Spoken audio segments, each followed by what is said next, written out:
Hey YouTubers, I bought this Jayco 2012 Jayco Recon Toy Hauler from a guy up north. Been in a fire, as you can see. Total I paid for it I think was close to $275. I purchased it just for, I wanted the frame mainly. I wanted a good fifth wheel frame. And it still had the generator in it. Only 10.3 hours on the generator, so it looks like it was pretty new when it caught fire. As you can see, as the still photos progress here, the fire started in the heater furnace for the bedroom, right in there, as you see right in this picture here. That's their furnace and the water heater. It's in the back half of the RV. And that's a picture of the main slide where I cut everything out. That was my main source of throwing trash out through that giant hole. Here's some pictures of the bedroom slide. It's just still functional, no problems. I cleaned it up and tested it. Works just fine. This is the nose. Everything was in here. It was just basically, you can see on the left side some fire damage. To the left, far left there, that's where the fire was at. The furnace was just there, right there on the ground. That's where the furnace was at. And you can see how the fire progressed through the RV. You can see here where I've actually cut the center section of the RV out already, and I'm starting to install all the new aluminum frame. This Jayco's, as you know, or most of these RVs are aluminum boxes on top of steel frame, and it's a 062 aluminum it comes with from the factory, which is pretty shitty. And I am replacing everything with .125 square aluminum extrusion 6061. And I'm TIG welding everything all around it, all four sides. I'm not going to ground down any of the welds. I'm going to ground down the plywood to fit to the weld. But that's just my current plan. I've had this project going for about a year and a half now, and as we get to the end of the video, I have actual video footage of where I'm at currently in the RV. There's this picture of the nose section all welded up and complete. I've basically got the roof rafters and the front portion of the roof already on in fiberglass. I'm getting ready to pour the foam on the nose right here, as you can see.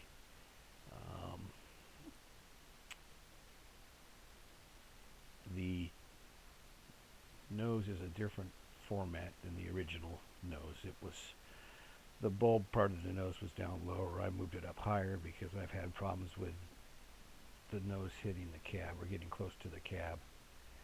So I'm building my own nose section for it, as you can see. These are the ribs of the nose as I'm getting ready to pour the foam. And there you can see the foam was poured. We tried carving it with a knife. That was really too hard, so I built a hot wire apparatus to carve all the foam.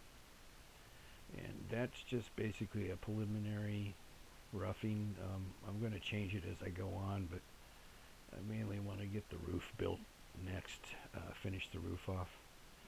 Here we go to live video. This was shot today. Today is Christmas Day 2018, and I'm down here working on this with the one main purpose is avoiding family, as I suppose a lot of you could feel the pain there. But this toy hauler was 40 feet 8 inches from the factory. You can see the joint right in front of you. I added on another 4 feet, making it 44 feet 8 inches. I just basically, I wanted an RV that fits all my needs, and the 45 footer was what I was really looking for. This is the third RV I've built in my life. All three the same style construction, aluminum over steel. There's a picture of the generator. You can see the generator. Works brand new, no damage. It's got a little dirt on it from sitting out in the yard here. Those two hydraulic jacks you see will be replaced Those are actually screw jacks. We're replacing them with a hydraulic system. And I'm trying to source hydraulic rams that have a wide shaft. In other words, the rams you would see on crane outriggers. Something like that, a 3-inch shaft. You can pick up cheap rams that will pick this thing up no problem, but the shaft diameter is only inch or inch and an eighth. And I just want something a little bit bigger. As you can see in the overall picture here, the bedroom slide, which is right in front of me, was originally a queen size. It's now a king size.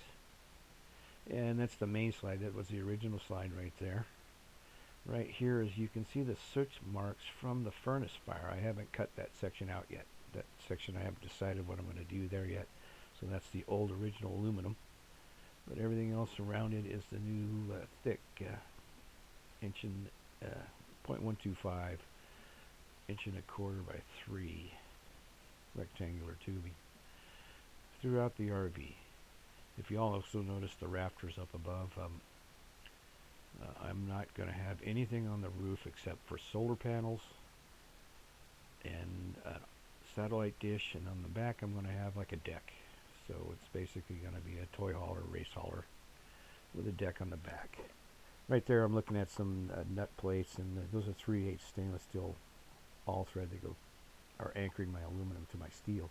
It's also glued, special formulated glue that's designed to glue steel or two metals together, barrier, and hold them together.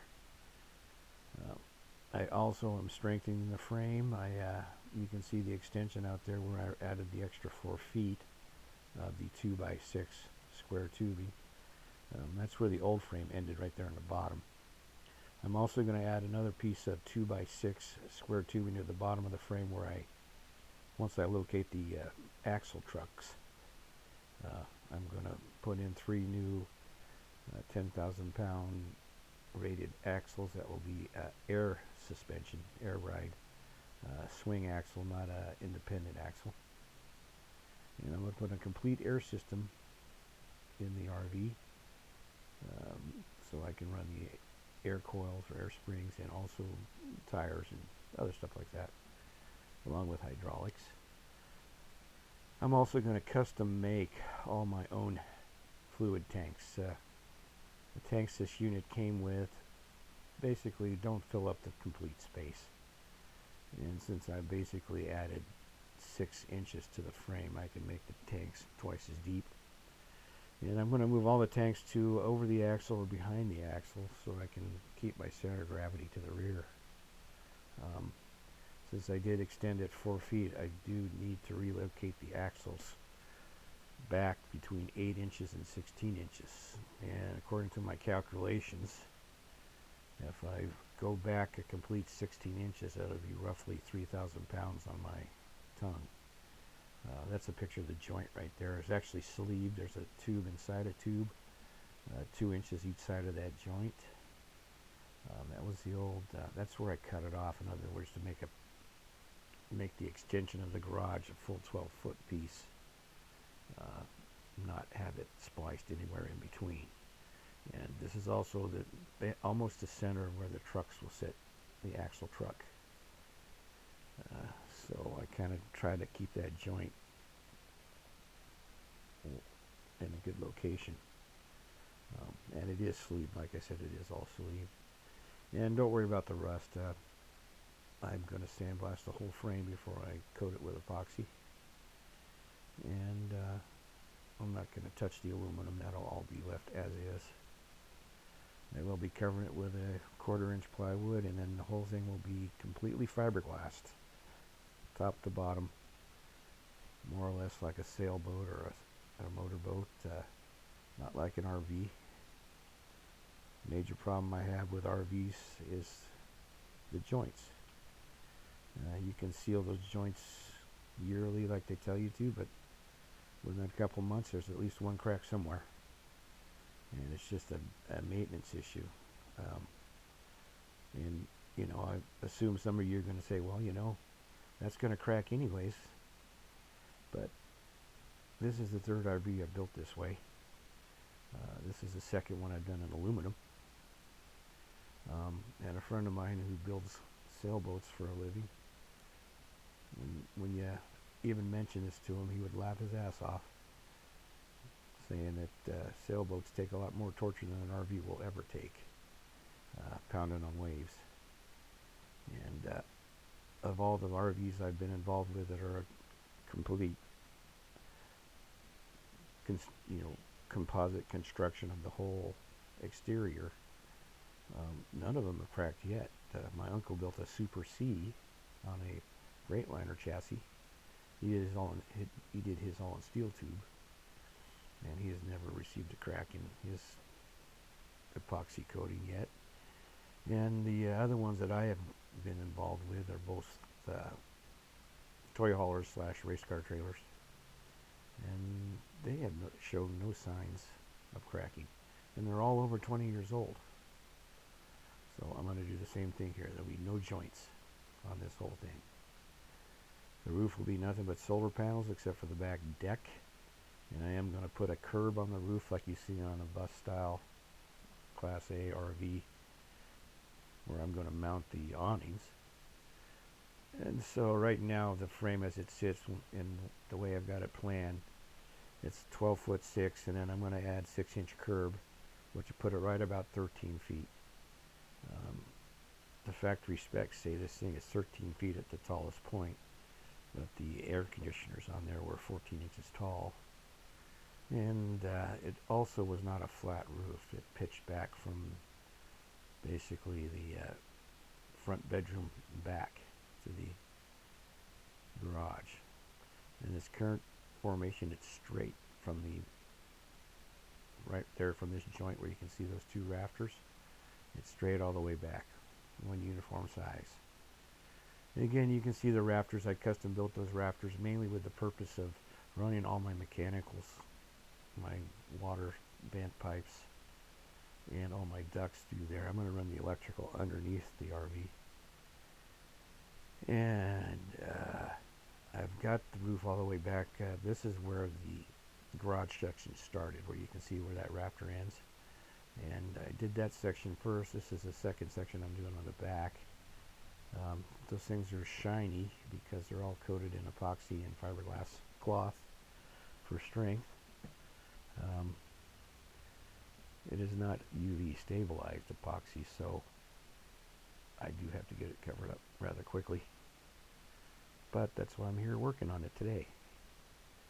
And you can see the progress so far.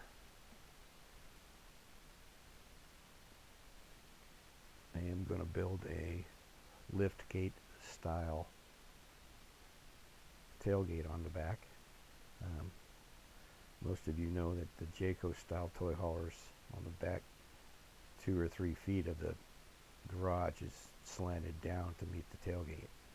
Now here's a better picture or video of the roof structure and the rafters on the front portion of the RV. It's 3/4 inch tongue and groove exterior, and all the way to the garage, and then a garage from the garage back it will be 1 1/8 tongue and groove.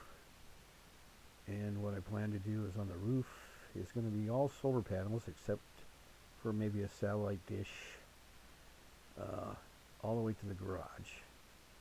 I'm not going to have any air conditioners, no roof vents on the roof. In the garage I'm going to have a deck, sky deck, party deck, whatever you want to call it. That's why it's 1 1/8 thick. And that's going to basically be for,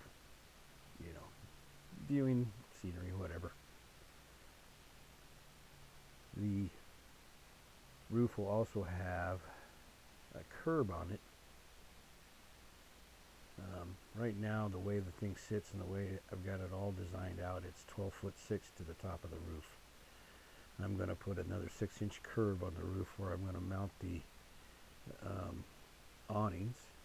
It's going to kind of look like a bus style Class A motorhome roof, and that way the solar panels will be down below the actual edge of the roof. And I also am going to bring the nose up to the same height, 6 inches above the roof, mainly just to kind of create a air dam for the solar panels. Um, some of the best solar panels on the market don't really work good on an RV because they can't take they're not rigid enough. Can't take the torque or the wind loading, and sometimes fail. So I want to try to minimize that as much as I can. Here you're looking that's actually opposite the main slide. There's where the door is at. I'm going to make a bigger bathroom. I'm going to put in a bathroom that is one bathroom, toilet, shower, and vanity all in one. This unit came with the toilet in its own room, and then the shower and vanity were open to the bedroom. And I don't like that. I kind of want it all closed off so it can be accessed from outside the bedroom, not to wake me up when I'm sleeping in there if I got company. So I need to move the bathroom out. It's got to come out another 16 inches, and it can only come out on the right side there. If you look in the picture, you can just see the door where the old door was located. So that portion there you see, I'm going to extend that. That's the floor for the bedroom. That's going to come out all the way to the slide, 6 inches from the slide, and then where the slide null point is on the floor, that's going to extend out even further into the living room for the full bathroom. And I am going to not put a set of steps into the bedroom. I'm going to put like a fold-up ladder. So once the slide is out, you can fold down the set of steps to get into the bedroom, and that means I'll have a flat floor from that point on. I've had a lot of RVs before, and I just don't like the way a lot of them are made, so I'm building this one the way I want it. And as you can see, it's not going to be your typical RV. I am going to put in, it does not have a kitchen slide now, but I'm planning to put a kitchen slide in. I'm going to use regular domestic refrigerator and slide in range. I was going to go, I don't like the 3-source, the LP style refrigerators that you get in RVs now, because they just don't go cold enough. I don't know if you've noticed that, but you can really never get it down past 45 at the most.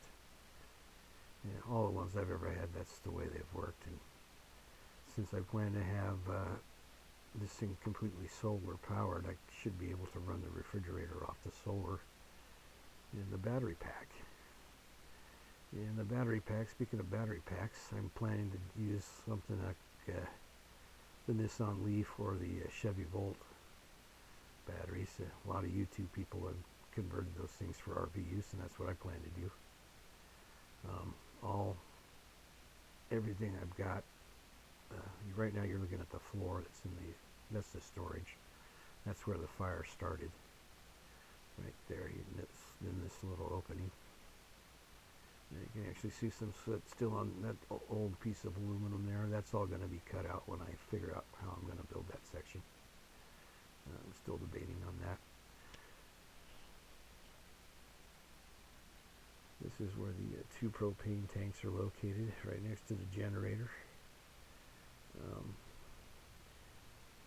Again, all the old aluminum is getting cut out. It's all going to be new. Here's all the tanks out of the thing. I have 6 tanks in there.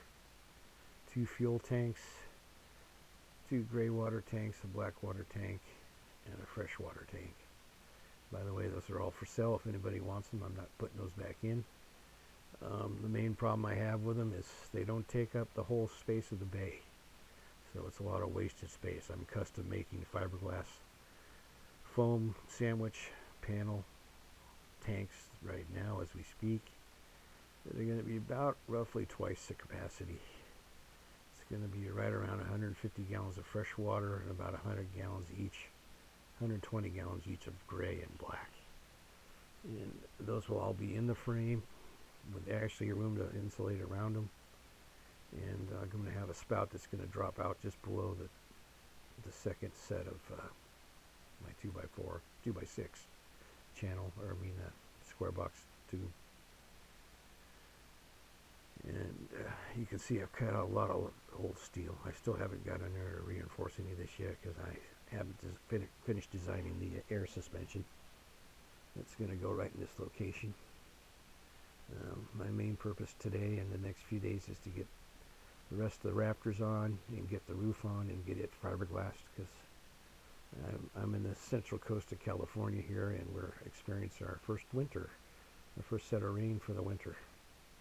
And you can see the puddles out there, so we don't get much rain here. About 13 inches a year is our average. But we had a rainstorm about a month ago, and now we had another little one. That's probably it for the year. As I said earlier, all the aluminum is anchored down with 3/8 all stainless steel all thread.